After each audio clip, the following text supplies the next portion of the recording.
Playmaking badges. Let's knock this video out too. Alright, so a lot of people need playmaking badges because they're actually very important this year. Unlike last year, Lob City Passer, where you only needed on bronze and that was an if. This year, which is not Lob City Passer anymore, is called Special Delivery, and you do need it because if you don't have it on, sometimes lobs just won't go through and you'll have no idea why, and it's purely because you don't have Special Delivery on. Now also they should have Lob City Finisher on. Badges are a lot more important this year. I'll just go ahead and knock that out and just say that. Badges are a lot more important this year. If you go on to enjoy this video, please sub, like, and turn on notifications.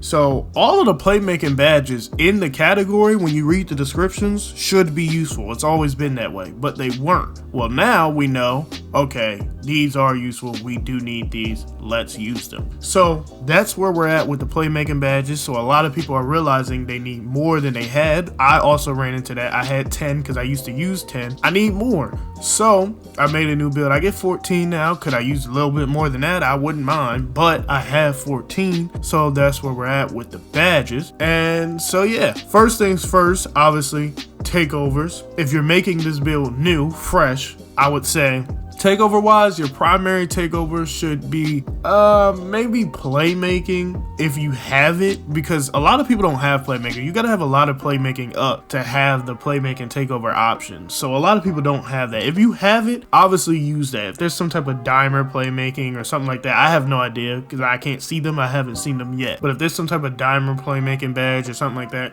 ankle breaker is useless. That wouldn't help you get your badges. Play dimer or something like that would. I wouldn't recommend it if you go to a team that they don't have a lot of scores. If you go to a team with a lot of scores, yeah, put on some type of dimer first. But your secondary takeover should not be another playmaking badge. Obviously, if you don't get them, then that wouldn't be your primary either. But I would say whatever you do secondary, because everybody has something secondary that they do now. So whatever you do secondary, make that your takeover. So if you're a playmaker, which like a lot of play shots, if you're a playmaker and a shooter, then I would say have spot up precision as your secondary, because that way if you shoot a lot, make a lot of greens, whatever, you'll get your takeover quicker, your playmaking takeover and your spot up precision takeover. That way, if you're having a bad game, because I will recommend you put it on Hall of Fame. I don't say quarter length because that's all dependent on you. If you're going for gym rat, I recommend never putting it above 5-minute quarters, because gym rat is very important, very helpful. And as I always do, I grind out all the way to gym rat first. But if you want to put it on Hall of Fame, I would do that and then do the little method. Sometimes it will get hard. Like there might be a couple times he'll miss in a row, and then the team's playing good defense, blah, blah, blah. You might need to throw up a couple shots. If you have spot up precision and you're a shooter, those shots will drop, and those shots still boost your takeover quite a bit. So leaving takeovers, I would say the method for the guards is you want to stand at the wing or the top key, wherever. I prefer the wing, but you call for the screen.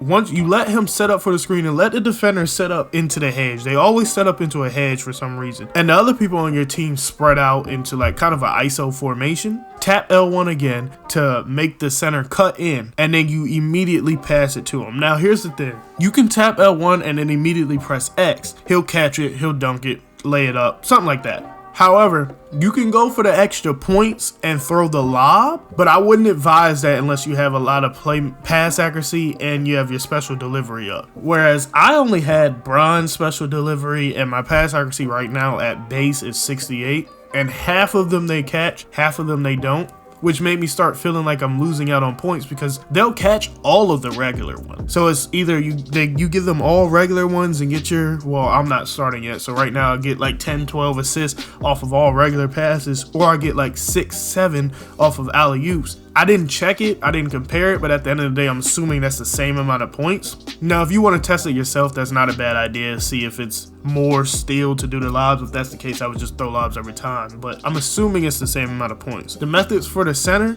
honestly, same thing, because that method works so well. There's really nothing different that you need to do about it, except for the center, you'll probably have a lot less pass accuracy, so I would assume you don't want to throw a lob at all. If you want to try backing down in the paint and throwing a lob behind your back that way to like a cutter, that works very well. Or call for a screen while you're at the block and then release it the same way and then pass it or something like that. That tends to work, but I'd rather the wing. It's more consistent, you get less turnovers. It's just a better way all around. There's not really any alternative methods I have for passing or anything like that. Obviously you can just pass regularly, but it doesn't really boost the process of your playmaking takeovers. So far on 5-minute quarters on Pro, I don't start yet, obviously y'all know it's a brand new build. I've been consistently getting maybe like half a playmaking badge a game. So it's a very effective method. So if you put it on Hall of Fame, play your 5 minutes. If you're going for gym rat, play your